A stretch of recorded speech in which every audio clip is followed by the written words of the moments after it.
Hello friends, good afternoon. Welcome to your channel Crack WBTET.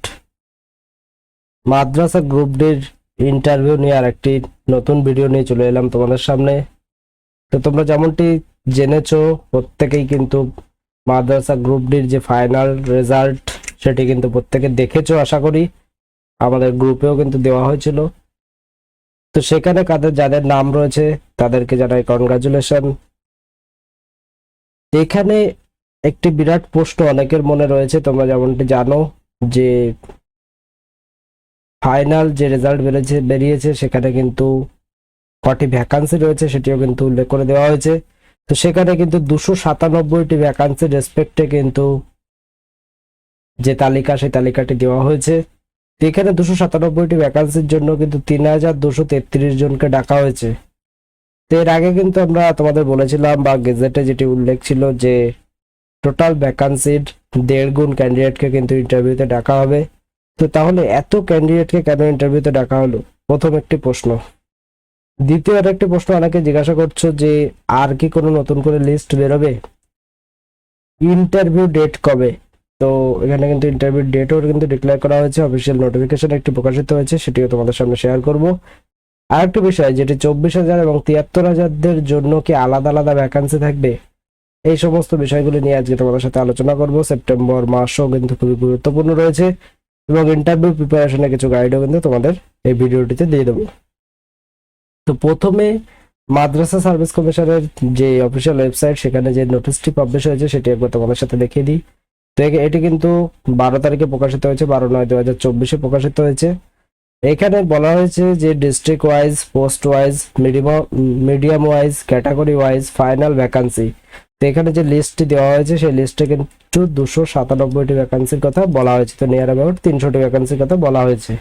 আরেকটি কথা যে medium wise, মাদ্রাসা service কমিশনের যে মিডিয়াম ওয়াইজ এবং ক্যাটাগরি বলতে কিন্তু এখানে জেনারেল এবং ফিমেল ক্যাটাগরি, এই দুটি ক্যাটাগরিকে বোঝানো হয়েছে। তোমরা যদি একবার প্যানেলটি লিস্টটি দেখো তাহলে কিন্তু তোমরা দেখতে পারবে এই যে জেনারেল ক্যাটাগরি এবং ফিমেল ক্যাটাগরি, এই ক্যাটাগরিতে কিন্তু দুটি ক্যাটাগরি রয়েছে। তো আর যে বিষয়টি রয়েছে যে এখানে কিন্তু বলেছে যে number of candidate and list of candidate called for personality test. তো তোমরা ইতিমধ্যে পেয়ে গেছো, সেটি দেখেছো আশা করি। তো এখানে district wise, post wise, medium wise, category wise final vacancy of first assistant group D as on 1/1/2011 is hereby published on the website of the commission. তো এখানে district wise, post wise, medium wise, category wise number of candidate and list of candidate called for personality test is hereby published on the website of the commission. এটিও কিন্তু তোমরা পেয়ে গেছো। Personality test of candidate called for personality test will be held from 18/9/2024 অর্থাৎ 18ই September থেকে কিন্তু এই ইন্টারভিউটি শুরু হবে। 18ই সেপ্টেম্বর 2024 টু 21/9/2024, 18ই সেপ্টেম্বর থেকে 21/9/24 পর্যন্ত কিন্তু ফার্স্ট ফেজের ইন্টারভিউটি চলবে এবং 22 তারিখ ইন্টারভিউ থাকছে না, 23/9/2024 থেকে 28/9/2024 পর্যন্ত কিন্তু আবার ইন্টারভিউ চলবে। অর্থাৎ 23/9/2024 থেকে 28/9/2024 এই ডেটের মধ্যে কিন্তু আবার ইন্টারভিউ চলবে। অর্থাৎ মাঝখানে 22/9/2024 কিন্তু বন্ধ থাকছে। ইন্টারভিউ হবে কোথায়? ইন্টারভিউ হবে বৈতুল হুজাজ হজ হাউসে কিন্তু হবে, যেটির অ্যাড্রেস রয়েছে 26B Dilkhusha street, Park Circus, Kolkata 7,17,000। তো এই অ্যাড্রেসে কিন্তু ইন্টারভিউ হবে। তো তোমরা গুগল ম্যাপে অ্যাড্রেসটি অবশ্যই দেখে নিও, যারা জানো না তারা দেখে নিও। এখানে কিন্তু বলেছে candidate called for personality test should download their call letter for personality test from the website of the commission. এই যে অফিসিয়াল ওয়েবসাইট রয়েছে সেখানে কিন্তু 10 ডিজিটের রেজিস্ট্রেশন নাম্বার এবং ডেট অফ বার্থ এন্ট্রি করে তোমরা কিন্তু তোমাদের যে ইন্টারভিউ কল লেটার সেটি কিন্তু ডাউনলোড করে নেবে। তো এখানে তোমরা যদি ওয়েবসাইটে চলে আসো তাহলে কিন্তু এই যে রয়েছে download call letter for personality test, তো এটিতে ক্লিক করার পর তোমাদের যে রেজিস্ট্রেশন নম্বর সেটি 10 ডিজিটের রেজিস্ট্রেশন নম্বর সেটি এন্ট্রি করবে এবং নিজেদের ডেট অফ বার্থ এন্ট্রি করবে, তাহলে কিন্তু তোমাদের কল লেটার পেয়ে যাবে। তো এরপরে যে একটি প্রশ্ন বা যে বিষয়টি রয়েছে যে আর কি কোনো লিস্ট বেরোবে, দেখো নতুন করে আর কোনো লিস্ট বেরোনোর কথা কিন্তু বলা হয়নি, তবে এখানে কিন্তু একটি কনফিউশন রয়েছে যার জন্য কিন্তু এটি একটা কেস হওয়ারও সম্ভাবনা রয়েছে এবং কেস অলরেডি কিন্তু কোর্টে রয়েছেও। তো এখানে আর কি কোনো লিস্ট বেরোবে according to Madrasa service commission. এখানে রেজাল্টটি যেভাবে প্রকাশিত করা হয়েছে, তোমরা রেজাল্টের উপরে আমি একবার তোমাদের দেখিয়ে দিই। First state level selection test non technical group D, number of candidate called for personality test. তো এখানে তোমরা যেমনটি জানো যে ফার্স্ট স্টেজ যেখানে তোমাদের স্ক্রিনিং টেস্ট হয়েছিল, সেকেন্ড স্টেজ মেইন হয়েছে, প্রিলিমিনারি হয়েছিল, তারপরে মেইন হলো, যেটি 73,000 ক্যান্ডিডেটদের 1 সেপ্টেম্বর নেওয়া হলো নতুন করে, এবং 3 নম্বর ইন্টারভিউ, অর্থাৎ 3 নম্বরের ইন্টারভিউতে কিন্তু এই ক্যান্ডিডেটদের অলরেডি ডাকা হয়ে গেছে, অর্থাৎ 3,233 জনকে ডাকা হয়ে গেছে। তো অ্যাকর্ডিং টু মাদ্রাসা বোর্ড এখানে কিন্তু নতুন করে আর কোনো লিস্ট বেরোনোর সম্ভাবনা নেই। এবার এখন একটা ফাইনাল লিস্ট বেরোবে যেটিতে 297 জন থাকবে, যেখানে ফাইনাল প্যানেল যেটি সেই লিস্টটি বেরোনোর সম্ভাবনা রয়েছে। তাছাড়া কিন্তু আর নতুন করে কাউকে অ্যাড করে কিন্তু কোনো লিস্ট বেরোনোর সম্ভাবনা নেই। যদি পরবর্তীকালে কোর্টের অর্ডারে কোনো নতুন কোনো লিস্ট বেরোয় সেটা আলাদা ব্যাপার, কিন্তু মাদ্রাসা সার্ভিস কমিশনের মতানুসারে কিন্তু আপাতত আর কোনো নতুন লিস্ট বেরোচ্ছে না। ইন্টারভিউ ডেট কবে তোমরা জেনে গেলে। 24,000 এবং 73,000-দের জন্য আলাদা ভ্যাকান্সি।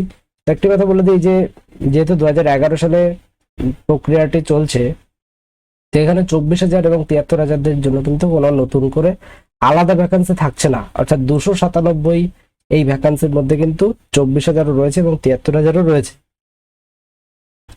যতটা আমরা খবর পাচ্ছি যে এই 297 যে ভ্যাকান্সি, অর্থাৎ 3,233 জনের যে লিস্ট রয়েছে, এখানে 24,000-এর সংখ্যা কম রয়েছে, থাকাটাই স্বাভাবিক। আমি কোনোটার পক্ষে বলছি না বা কোনোটার বিপক্ষে বলছি না, কিন্তু একটা বিষয় কিন্তু যেখানে সেন্ট্রাল বা স্টেটের পরীক্ষা কিন্তু নর্মালাইজেশনের ব্যবস্থা থাকে, কিন্তু এখানে কোনো বিষয় করা হয়নি। দেখা যাক ফিউচারে এটি নিয়ে কি হয়, যার জন্য কিন্তু বিভিন্ন রকম জটিলতা আসার সম্ভাবনা রয়েছে। সেগুলি মাদ্রাসা সার্ভিস কমিশন কিভাবে সলভ করে সেগুলি আমাদের দেখার। তো এই হচ্ছে মোটামুটি আপডেট। তো 24,000 ও 73,000-দের জন্য আলাদা করে ভ্যাকান্সি থাকছে না, এবং সেপ্টেম্বর মাসের মধ্যে যেহেতু ডেডলাইন রয়েছে, তো যদি সবকিছু ঠিকঠাক থাকে এবং এটি যদি বৈধ হয়, কোর্ট দ্বারা যদি বৈধ হয়, তাহলে কিন্তু মোটামুটি অ্যাপয়েন্টমেন্ট লেটার কিন্তু খুব তাড়াতাড়ি দেওয়া হয়ে যেতে পারে। তো এই ছিল মোটামুটি আপডেট। আরেকটি বিষয়, এখানে অনেকে বলতে পারো, অনেকের মনে একটু কনফিউশন যে যেহেতু 1.5 গুণ ক্যান্ডিডেটকে ডাকার কথা বলা হয়েছে, সেক্ষেত্রে 3,233 জন কেন, তাহলে তো কম হওয়ার কথা ছিল। তো এখানে দেখো, এখানে এই যে বাঁকুড়া জেলার ক্ষেত্রে যদি আমি বলি, বাঁকুড়া জেলার ক্ষেত্রে পিওন পোস্টে রয়েছে জেনারেল ক্যান্ডিডেট, ভ্যাকান্সি রয়েছে 3টে, এবং তার রেসপেক্টে ডাকা হয়েছে 1.5 গুণ, অর্থাৎ 4 থেকে 5 জনকে ডাকার কথা ছিল, কিন্তু ডাকা হয়েছে 120 জনকে। তার কারণ কি? তার কারণ হচ্ছে এই যে 15 কাট অফ ধরা হয়েছে, অর্থাৎ 15-র মধ্যে 15 পেয়েছে এই যে 120 জন, সেই কারণে এই কাট অফের সমস্ত ক্যান্ডিডেটকে ডাকতে হয়েছে, অর্থাৎ এই কাট অফে মোট 120 জন পেয়েছে, তাই সবাইকেই ডাকতে হয়েছে। বাঁকুড়া জেলার পিওন পোস্টে যে ফিমেল পোস্ট রয়েছে তার ভ্যাকান্সি রয়েছে একটি, যেখানে ইন্টারভিউর জন্য ডাকা হয়েছে 5 জনকে, অর্থাৎ এবং কাট অফ রয়েছে কিন্তু 14, অর্থাৎ ফিমেল ক্যাটাগরিতে বাঁকুড়া জেলায় 14 যে কাট অফ, এই 14 কাট অফে 5 জন না একই নাম্বার পেয়েছে, অর্থাৎ 14 নম্বরে পেয়েছে, সেই কারণে 5 জনকে ডাকা হয়েছে।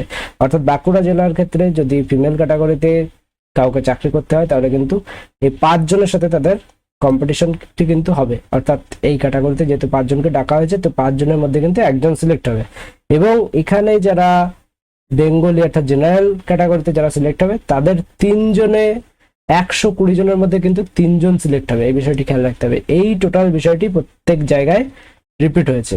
তো বিষয়টি আশা করি বুঝতে পারলে তোমরা একবার নিজেরা দেখে নাও যে তোমাদের কম্পিটিশন কেমন হবে। যে জায়গায় যতজনকে ডাকা হয়েছে এবং যতটি ভ্যাকান্সি রয়েছে, ততজনের মধ্যে কম্পিটিশন কিন্তু হবে। তো এই বিষয়টি যেহেতু ডিস্ট্রিক্ট ওয়াইজ প্যানেল রয়েছে বা ডিস্ট্রিক্ট ওয়াইজ ভ্যাকান্সি রয়েছে, সুতরাং তোমরা বিষয়টি বুঝতেই পারছো। তো এই ছিল একটি গুরুত্বপূর্ণ আপডেট। ভিডিওটি ভালো লাগলে লাইক করে দিও, চ্যানেল নতুন হলে চ্যানেলটিকে সাবস্ক্রাইব করে রাখো, এবং ইন্টারভিউ প্রিপারেশনের জন্য বলবো ইন্টারভিউ প্লেলিস্টটি দেখতে, সেখানে সমস্ত রকম গাইডেন্স দেওয়া আছে। এছাড়া ডেসক্রিপশন বক্স এবং আই বাটনে কিন্তু ভিডিওগুলি পেয়ে যাবে, যেগুলি দেখলে তোমাদের ইন্টারভিউ প্রিপারেশন খুব সহজ হয়ে যাবে। Thank you.